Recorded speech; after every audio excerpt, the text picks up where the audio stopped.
Hi, everyone. We will get started in a few minutes. I'll wait a couple more minutes for folks to join. Sorry for my change of scenery. I'm in a hotel right now, so I'm flying out to California in the morning, so I need to, I'm in downstate in JFK, so doing class from a hotel tonight. So we'll get started in a couple more minutes.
Okay, let's go ahead and get started. So first of all, I just want to preface by saying that tonight we're done with lecture. We're not doing any more lecture stuff. And we are going to be, I'm going to be giving you more clear outlines with your project for your like specific project for this week. And then you're going to go off and you're going to do that. That's really what you're going to be doing tonight. And we're going to utilize all of this time so you're able to ask me questions. You're able to ask me real-time questions about what you can secure against, what to even look for, where to begin. Is this the correct control that I should be looking at? Shout out to the people who were really chatting with me yesterday to on a one-on-one basis to be like, hey, is this the proper control to mitigate this risk? What do you recommend? What are your thoughts here? I have a project about this. What do you think we should do? The point of me giving you this time to do this, like I said, the first 3 days were very lecture focused. Today is going to be very you focused, okay? I'm not going to be talking that much today. I'm waiting for you to come ask me, hey, this is what my project looks like. Not really sure what the risks are. Can you tell me where we should start, what we should look for, etc. So first of all, Caitlin will be sharing the actual project guidelines with you. But I have them up on the screen here. But before that, I just want to say that our recap for the week, these are the top points that we really are supposed to be focused on. Now, remember that in order to understand attack vectors and defense controls, you've got to understand the basic terminology and the basic understanding of what specific realms of cybersecurity consist of. So we spent a lot of time on the basics, those attack vectors and defense controls, and now we're in the web application security portion. That's what you're going to be doing. So we talked about security assessments, we talked about user tests, what to look for, how you can go through and manually test your application, look for those points of entry, right? Okay, so your actual project guidelines, this is what you're going to be doing. You are devising a simulated attack on your own application, okay? You have been really working toward this since Monday. With my first activity that I gave you with identifying those risks with your application. So I didn't ask you that for fun.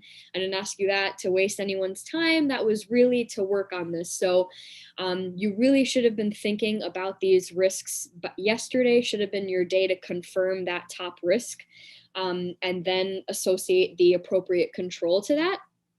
If you're not at that stage, I'm not going to know that, okay? If you're not at that stage, there's no way for me to know that. You're not in the same room as me. I can't walk around and see what you're doing. So you need to communicate with me where you're at. If you don't let me know where you're at, I'm going to assume that you've got it, you're good to go, you're going to submit it, and sayonara, you're good, right?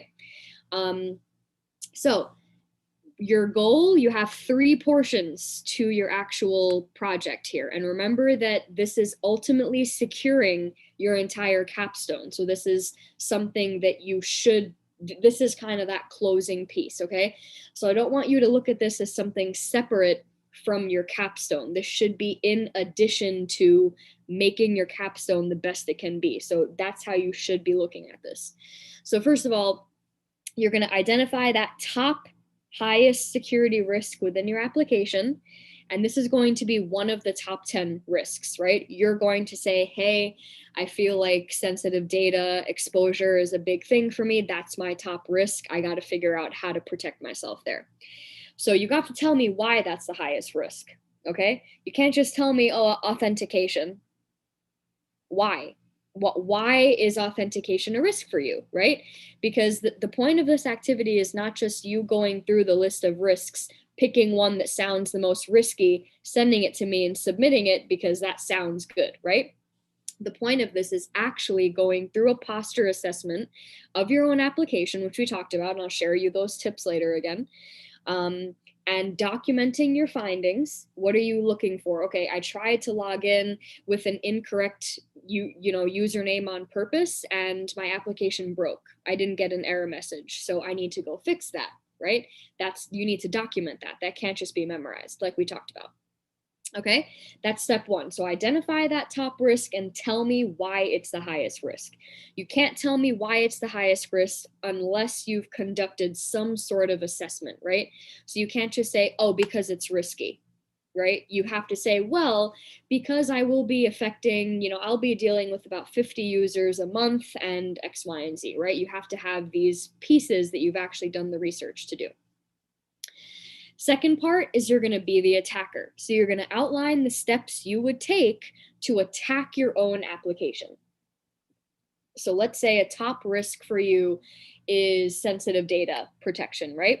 So you're going to navigate to the page on your website or your application where there's some sort of database prompt, and you're going to attempt to try to bypass any sort of authentication, any sort of step to try to break in and get access unauthorized to that information, okay?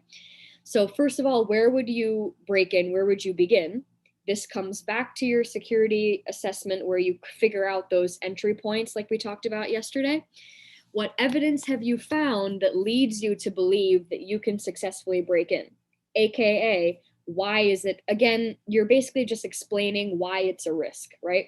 So you're saying, well, I believe that I'm able to break in because I know that the database is not protected on the back end because there are no user roles defined. So I know that that's going to break. I'm just going to tell you that right now, right? So that's you being the attacker. And the third part is after you, as the attacker, have attempted to break in, whether successful or not, whether you truly did break in or you weren't able to. How do you, as the programmer, need to secure your application? What do you need to do? What CIS controls do you now need to implement? Okay, so this is kind of pulling everything full circle from Monday, Tuesday, Wednesday, and we have been working on this. I know for a fact I gave you time on Tuesday, and I gave you a ton of time yesterday to do this. So tonight you should really have your highest risk identified, and you should have a control swap to that. What you should be doing right now is conducting your assessment and conducting your attack simulation, and then conducting how you're going to defend against that. And ask me questions along the way, because no question is a silly question. Before I take questions right now, this, as always, is due Tuesday or Sunday night at midnight. So I will say, theoretically, yes, you can completely turn your cameras off during tonight's class, not work on anything, submit it on Sunday, and you're totally fine. You could totally do that. It's just the point of me doing this right now is so you have full access to anything that you want to ask me. So it would really be beneficial to be like, hey, I've mapped this control to this risk. Do you think that's right? Or what would you suggest? Do you want to, rebut that? What do you think? And a couple of you I disagreed with yesterday, but all I said to you was, all you have to do is prove it. We don't have to be on the same page. You just have to go through your steps to prove it. All right, any questions on project guidelines, what I'm asking, what's expected, where to begin? Any questions like that? Oh, this is Susan. I mostly don't really have anything that's like, I don't have authentication or anything. So can I just tell you theoretically, like, Yes. if I had, blah, blah, blah, then this would be okay. Totally. So first, I'm going to need, because if you're saying that you have no authentication, that's fine, but there are a ton of other risk areas. So I would caution you to just be careful making the statement, yes, I'm sure that my application has zero risk, because I'm sure there is some sort of risk. So I would urge you to maybe give me some details about your application so I can maybe irk your brain a little bit. But in the meantime, definitely work on hypotheticals for sure. But if you don't mind, if you can send me some details on your application so I can just maybe pick your brain and see if we can think of any security risks. Sure. Okay, perfect. Thanks for asking. Any other questions before I let you guys kind of roll and do your thing? I'm going to be here the whole time, obviously. So any question you can ask me anytime. I'll be here. Yeah, I'm kind of in a similar situation to Susan, although I do have tons of notes about, things. Yeah, maybe I'll just send you some notes, I guess. Please, yeah, send them to me. Let me see. Like in chat or on Slack? What do you prefer? I'm okay with whatever is easier for you. So if you want to do Slack so it can all be in one saved space, we can do that. And the other thing too I want to say, guys, is it's very, very easy to be like, oh, okay. And I'm not saying any of you are guilty of this. I'm just saying, because we are the programmers of our own application, it's very easy to be like, yep, I tested it, looks good to me, all good, right? You need a second pair of eyes. That's what this is for tonight. So if you don't want to send it to me, that's cool. Send it to a classmate. Send it to someone else. Be like, hey, if you have some time, can you run through this? Because I think I'm good on the risk side, but question me, please, right? And if someone questions you, it doesn't mean that they hate you. It just means they're trying to protect you, right? They're trying to help you protect your application.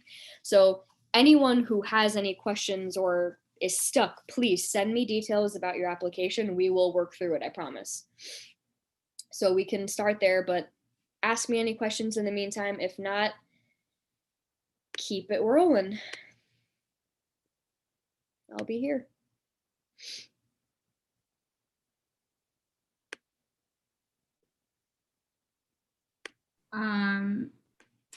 Brandy, I saw that you asked in chat if you're doing breakout rooms. If you guys want to utilize like Discord or something and do a breakout room with like a classmate, feel free to do that if you guys want to like work together. And then just, if you have questions, I obviously unmute in Zoom and, ask here. But if that's helpful to you to work together that way, please utilize Discord, if that makes sense.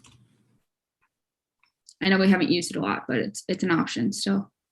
Yeah, thanks for bringing that up, Caitlin. And if also, I don't know if it would be helpful too if you want us to create a breakout room for you, but I would kind of prefer you keep it on your own. If you want to have those one-off conversations, do that.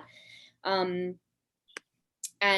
that's completely urged. Please go get feedback from someone else. Run it by your classmate, right? Because they're here for you. Yeah, the only thing with breakout rooms in Zoom is that it's hard to like reassign people. So if you did want to do it that way, it would kind of like make you stuck and you would be out of the main Zoom class, which wouldn't necessarily be beneficial to you at that point either. So yeah, I think for this, Discord would be better. Okay, perfect. So can I just ask, how does that work? Do we leave here? You should be able to just stay in Zoom and open Discord. You can like mute Zoom if you have to. I believe you can like, I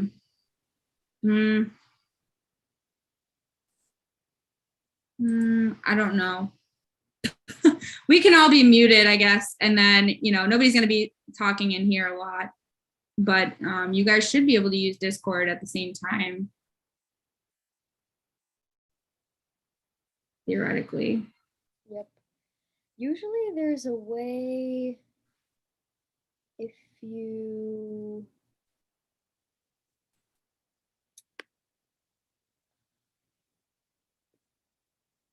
there's a way to change your audio settings so you can choose which app you want to like pull your microphone from.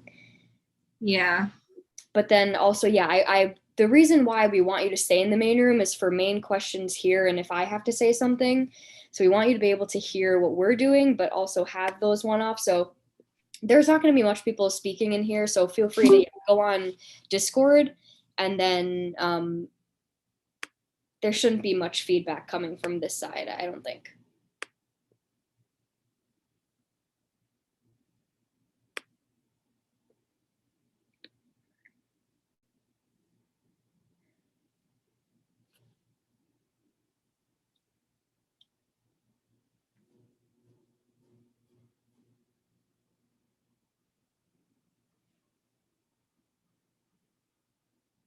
Oh, sorry. I'm going to unshare my screen.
Okay, I just want to take a quick couple seconds to share something with you that I shared with you yesterday. So yesterday I told you guys to navigate this GitHub OWASP cheat sheet.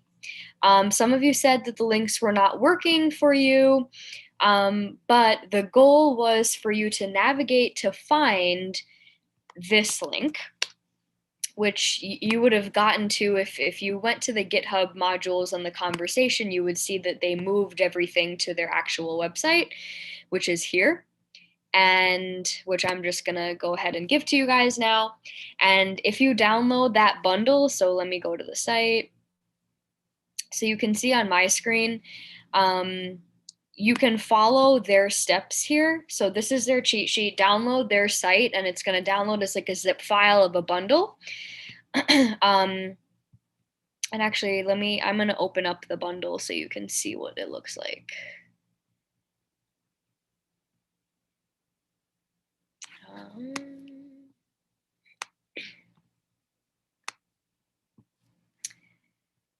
Okay.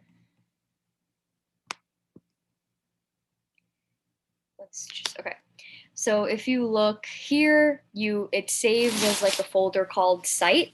And if you open up this folder called cheat sheets with 75 items in it, they give you basically every cheat sheet of potential tests to run on your own application for every single risk. So this is very, very helpful, okay? You can go through and run all of these tests. Let's say we're going through like the authorization cheat sheet. So if you open that up, it'll first give you a nice overview of what that actually looks like. Then it'll give you recommendations, what you should do, how to do that, how to enforce those privileges, etc., what you should deny, blah, blah, blah. There's a crazy amount of information for each risk. So I wanted to wait to share this with you. So now go ahead and attack this and completely break it down and use all of the items that you see. It's very, very helpful, and it's going to help you really get a starting point. It's going to be like, oh, so for authorization, this is usually what they recommend. Let me go here, right? You'll see what industry professionals do, how they run those assessments, and you can literally copy them. That's why they're there. So you can also run those same exact tests on your own application. No one's trying to recreate test cases, right? No one has that kind of time. So follow exactly what I think it's like 2 or 3 guys who put this together. So I waited a couple like 45 minutes or so to share this. So now I think this will be a really good, I know this is a really great resource for you to just tackle whatever risks you see at play, tackle those test cases, run through them. If you have questions, let me know. You don't know how to go through those tests, let me know. But this is going to give you a really good starting point. I just wanted to interrupt you and say that.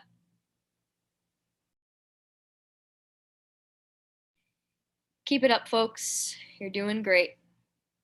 And keep asking me questions because I love all the questions that I'm getting. They're great.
Okay, guys, let's try to make our way back to the main room.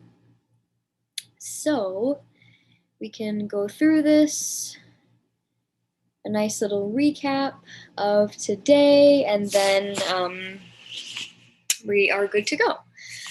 So, oops, okay.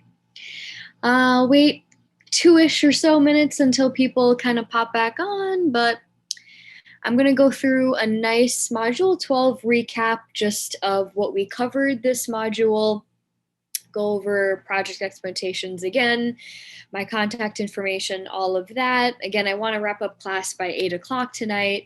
You guys were working really diligently, and you were hitting up me on Slack and message and email, and I love it because it was, one, allowing me to analyze your projects and really rack my brain as well.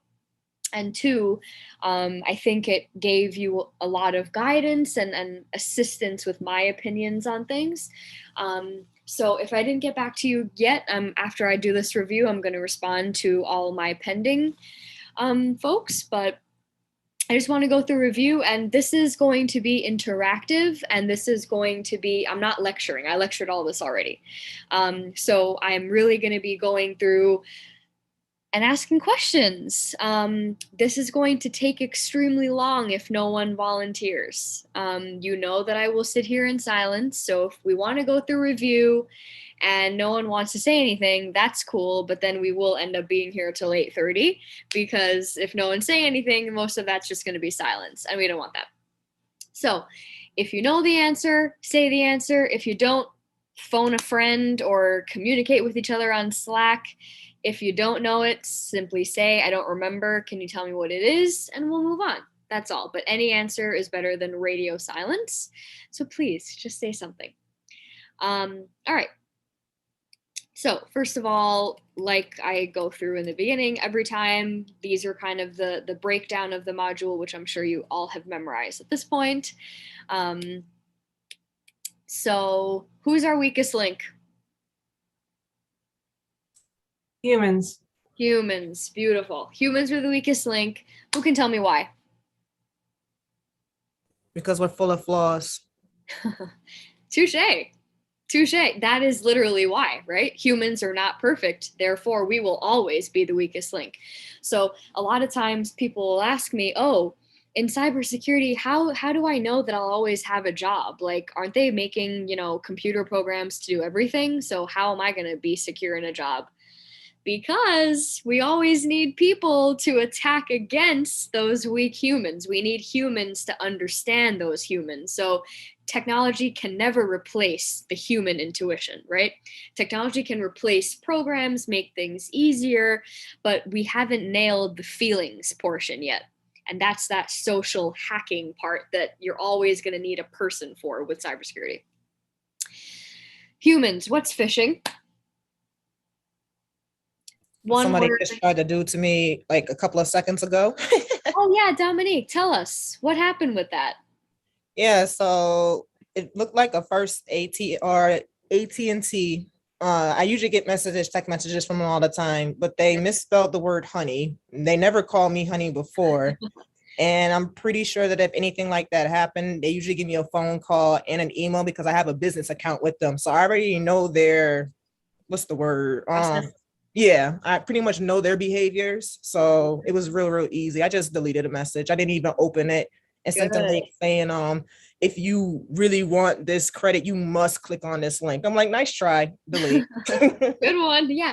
And that's the thing too, right? A lot of those indicators really occurred in that text, that sense of urgency, those spelling errors, issues that you already recognize because you're a customer. So if they say something, you're like, nah, I know that's not your process. Don't even try it, because you remembered that, you're a customer. But what if you were busy at work and you were just looking at something real quick, right? Then it's like, oh, shoot, I should have known that, but you already clicked on it, right? So it's taking that extra step, be like, wait a minute, is this legit or not? Cool. So exactly, just like what happened to Dominique, it's something fraudulent trying to get information out of you by pretending to be something trustworthy, whether that's a person, an application, piece of technology, whatever that is. So what's malware? I guess like not aggressive, but like hostile software used to either retrieve data or to, I guess, attack infrastructure of your Exactly. database. Yeah. So the key word in the beginning was hostile, negative, any type of malicious software, bad programming, anything negative that's intentionally created to cause damage to something, whether that's a person, server, network, machine, group, whatever, whoever that is. Good work. Okay, then our top 10 OWASP. All right. This could be really a no-brainer, but the little image on the screen, what's that an example of? SQL injection or something. Yes, SQL injection, right? So an SQL injection is simply, oh, I just skipped ahead, whoops, is really just inserting a negative SQL query to attack a database and grab specific items from the table, from that database table, whether those are users, passwords, a specific field, a specific parameter within a field, anything like that. What's broken authentication?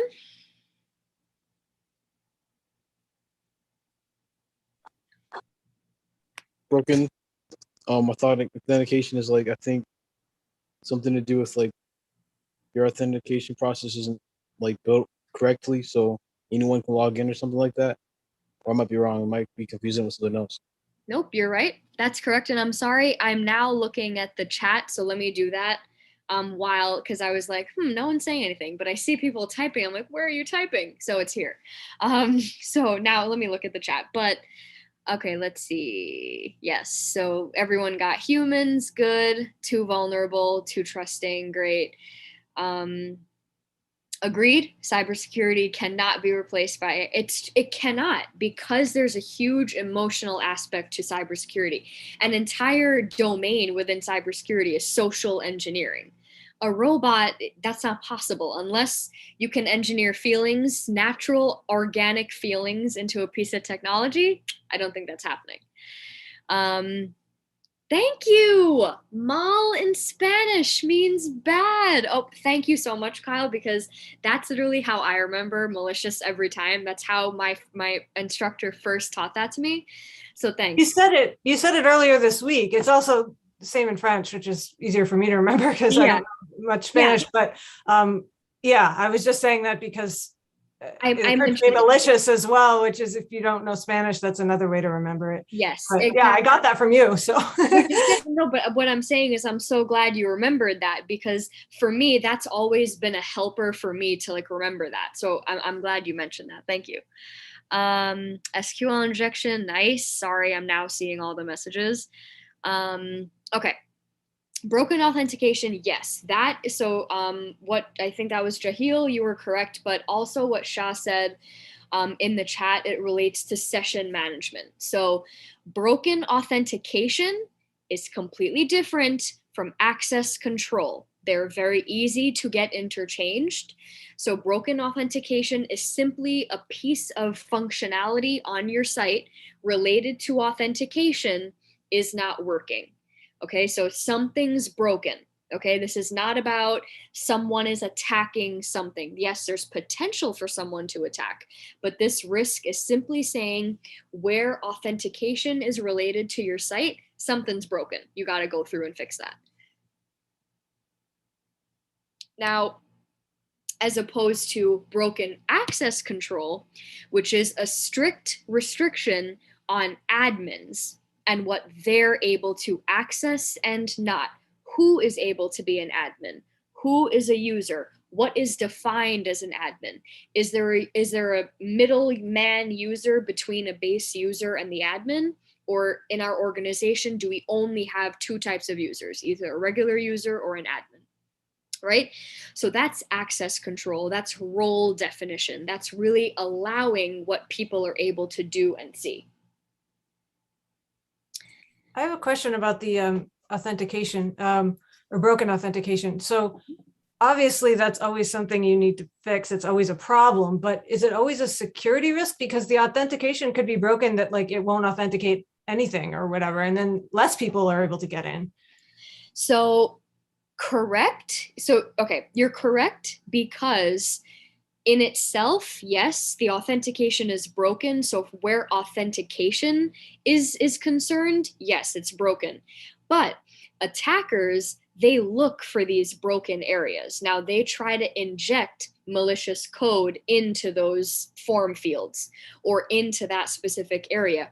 Doesn't have to be anything related to attacking a database or attacking authentication, but the fact that something related to authentication is broken means that there's some vulnerability that attacker is going to figure out how to penetrate, whether that's injecting malicious code, maybe dropping an executable in there, something where they're able to penetrate through somehow because it was broken in the first place. Does that make sense? So even though they might not be able to authenticate, they still may be able to drop something malicious in there to allow malicious activity to happen. I mean, I guess I would just have to understand more, yeah, about the specific situation or whatever, because yeah, I don't, it seems to me if something was broken and not allowing access, then so okay, make it more difficult to drop anything in there. Yes, you know? so, okay, let's say this. Let's say I'm going to use a banking username and login screen, right? So that's an authentication screen because I need to be a Bank of America user to be able to log in successfully, correct? I also need to have an active Bank of America account, an updated password that I know, and I need to be able to put those two together, submit, and that will authenticate me. On the same page? Okay, now the difference here is, let's say that was broken, right? So for some reason, I enter my Bank of America username. I know that's correct. I enter it. I know my password's correct. I enter it, but I'm not able to authenticate, okay? I get some error or something, right? So yes, I'm not able to authenticate, but the form field still exists where a user is able to input any sort of data. So hackers and attackers, it doesn't matter, they're not going to try to log in. They're going to try to run a script through that form box. So let's say you have a regular, any form field, doesn't matter what you're accepting, phone number, text, email, whatever. If an attacker sees a form field and they know it's broken, they're going to input various malicious scripts in there until one of them gets through and breaks your system. So that's because of that broken. Yeah, does that kind of make a little more sense? And we can talk further off. Sort of. I mean, it seems like that's still going to be going through an authentication process once the script gets sent to the server or whatever, though. But it won't be, because what they're putting through that box is not an authenticator. It's not a username. It's a script. But the only thing that should be accepted in that box is a Bank of America username. Okay. But what they're inputting is literally an entire script with opening tags, closing tags. They're embedding it right in there, pressing enter and hoping that it runs. And if that one doesn't run, they're going to get another malicious script and keep trying to run them. So none of these are usernames. It's just because it's an open text box, they're using that text box to try to run malicious scripts. And we can talk more about going through wherever the username gets sent to. Well, it's not going, well, it's attempting to, but because of that attempt, because you're pushing submit, you're causing an action to be taken, but the action is being taken on that malicious executable, not a username. If that let's talk about it offline. Let's go in depth about it offline. Cool. All right, cross-site scripting. I'll just give this one to you. This occurs when there's no proper validation and no, if let's say what I was just talking about, if someone enters an incorrect username, the application breaks. It doesn't say, oops, you entered a wrong username, try again, right? It just breaks. You have to refresh, go back in. That again is room for an attacker to go keep trying to enter 50,000 wrong usernames and literally break your application. That's what they're looking for. Insufficient logging and monitoring. What's the negative impact with this? If I don't know, like if something deletes or whatever, you can't go back and find it. But also, if someone comes and I guess like hacks or does or they commit an attack or something like that, you can't tell if they did or not. Exactly. So the huge problem with insufficient logging is that professionals are not able to find the root cause to an attack, to find the attacker, to find the entry point, to find that malicious executable, because attackers are now able to maintain persistence, are able to stay in because no one knows where it came from. There's no log definition to outline that information. So people are just like, all right, well, the attacker can just keep chilling here because nothing's going to happen. All right, and sensitive data exposure, we know that one. All right, so we went through the controls in depth, and I know there's a ton of resources on them, so you know what these are, which you have had to apply to your specific risks that your application is faltered with. So main terminology. Now, remember, a hacker is someone who is able to understand the inner workings of software, hardware, computer, how things work, how things are communicating, etc.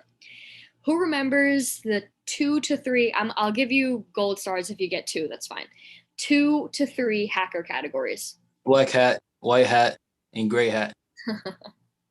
You're on a roll. I love it. White hats are people who hack for good reasons. They may contact companies about exploits or something like that. Yep. Gray hats are people who are in the middle between black hats and white hats. They just do their own thing. They probably do some things that are illegal at the time, or maybe not. I don't know, but maybe they might. Yeah. Yeah, you don't know. And then black hats, I mean, is the opposite of white hats. You get the point. They're pretty much hackers that we're trying to, protect ourselves from. Yep. No, exactly, Jahil. You're on a roll. I love it. Keep it up. That's exactly it. So white hat hacker, you're hacking for good. So you're probably hired by some sort of company to, tell you what they want you to test, and you're actually running these tests, and then your only responsibility is to report that back to the organization. You can't act on it. You can't do anything with that. They're findings for the company, not for you. If you are a black hat hacker, this is a damaging person. This is someone who's trying to break in, to steal, not just break in to say, I told you so. And then like Jahil said, a gray hat hacker is kind of a little bit of both, right? You're doing some weird things, you're doing some not weird things. You're helping people, you're also trying to cause stress. I don't know what you're doing, right? So a good example of a gray hat hacker is like a white hat hacker turned black. Okay, that's a gray hat. So like you started off as a white hat hacker, let's say Facebook hired you to look for bugs. So you're looking for bugs, you find the bugs, and you're like, I don't really want to report these to Facebook. I just want to attack them and try to see if I can break into Facebook. So screw them. And you forget that you ever had an obligation to let them know that. Now you're on your own. You're kind of doing your own thing. So you started out to help, but you've gone rogue. Okay. So you're kind of doing your own thing. You're breaking, you're fixing, whatever. And no one's responsible for it. It's just your own. You kind of took your own rule set there.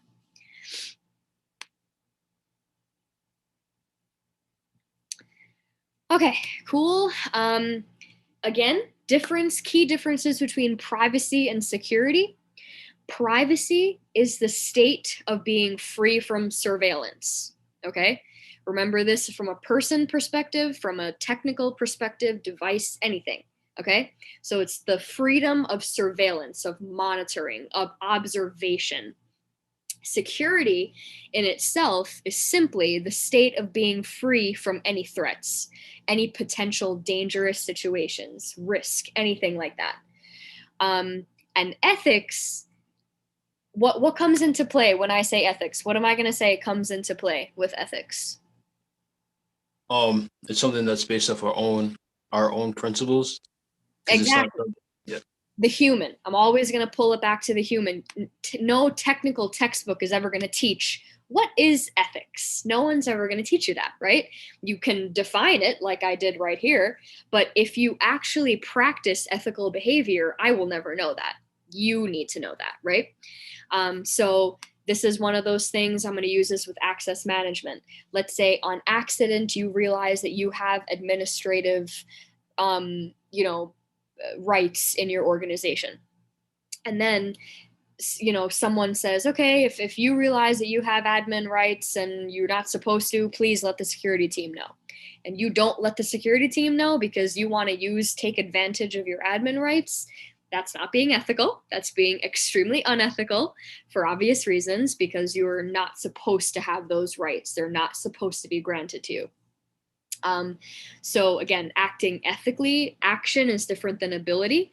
So the ability to do something, that's either privacy or security, right? One of those two things. But acting on it, that's where ethics comes in. Are you going to do it or are you not? Are you going to say something about it or no? Did you saw that financial report on the drive with everyone's salaries?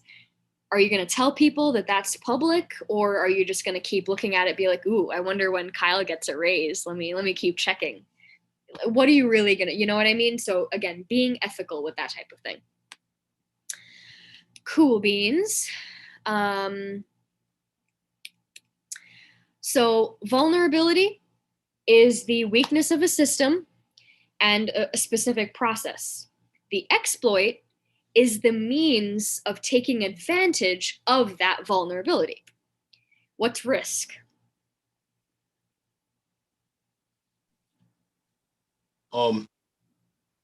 Is risk kind of like you may have a possibility of being vulnerable, something like that? So good, you're almost there. Basically, risk is like a combination of the vulnerability and the potential exploits. So let's say, yeah, like what Shah just said. So risk is anything that potentially brings you up to, risk of being vulnerable to something. And then more so, the chances of that actually being exploited, that being acted on, right? That's risk. If you've got one vulnerability in your organization, you've got a really low risk level because it's one vulnerability. No one's going to be attacking that 24/7. If you've got 50 vulnerabilities, you can see where those numbers go up. Okay.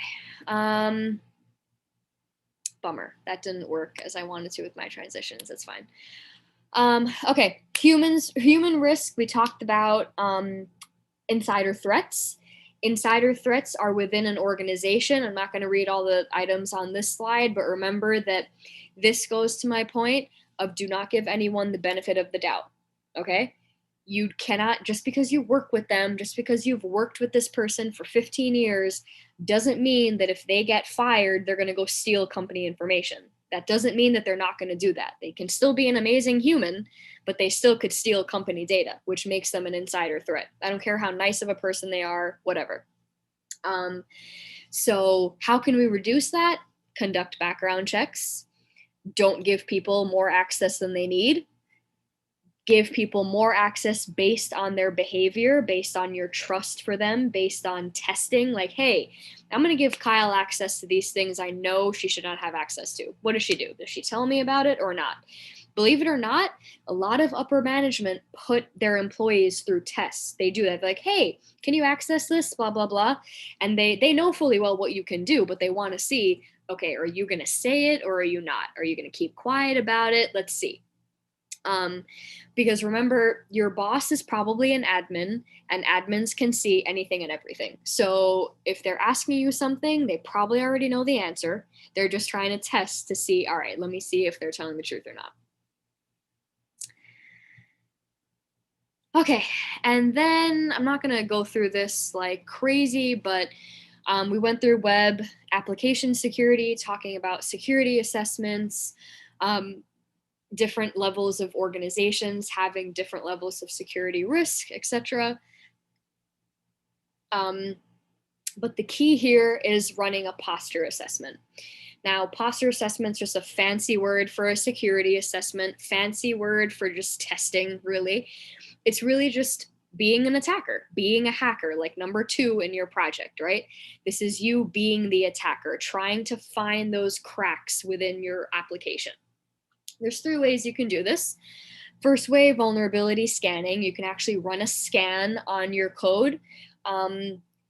This is more the automated route. So I didn't show any scanning because usually you have to pay for scans, and usually they're for business organizations that individuals never use anyway. So I'm not going to show you something that you're probably going to never use unless you go into network security specifically. But penetration testing, this is just, again, using those tools to find those vulnerabilities.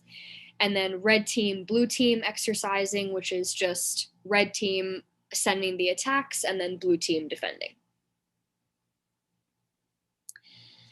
Which then leads us into our project and the fact that it's due Sunday. Any other questions for me? Because that is all I really wanted to go through tonight, to just give you guys time to work on your projects, go through a recap. Let me look at the chat to see if there's some questions. Is Norton a scan? Yes, Norton is a scanning service. They have a ton of different options. You can do antivirus with them, anti-malware.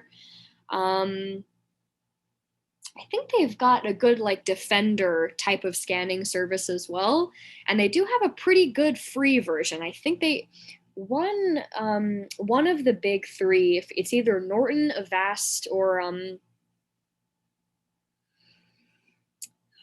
don't remember. One of them has like a 60-day free trial, and I definitely recommend utilizing it. You use Avast. Okay, I'm a Norton person, but I use Avast for like cleanup on my computer, but I use Norton for scanning. All right, folks, it was a pleasure instructing you guys this week. It was really great getting a deep dive into security. I know security is an in-depth topic, and I want to come back and instruct and really take a week to cover each of these topics and not a week to cover everything. So I'll definitely be back. I hope we can stay in touch. But just for your reference, my email is here. That's just my contact email. You have my website.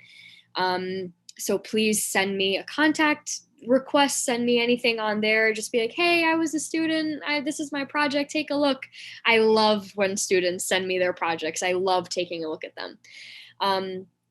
But seriously, it was a pleasure getting to know every one of you. Send me an email if you have any questions or Slack message or anything.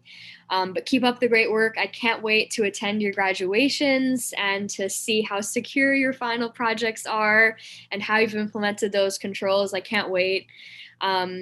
But I am really excited, and have a great night. I will see you guys at the graduation. Take care, guys. Hold on, are we still gonna have office hours this weekend? We usually do. Oh, yeah, sorry. You'll get those via email from me. I'm probably gonna do them on Sunday. Okay.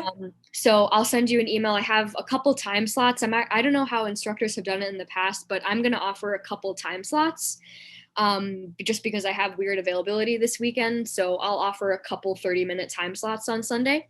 I'll send you an email with that either tonight, tomorrow morning, the latest, but be on the lookout for that tomorrow.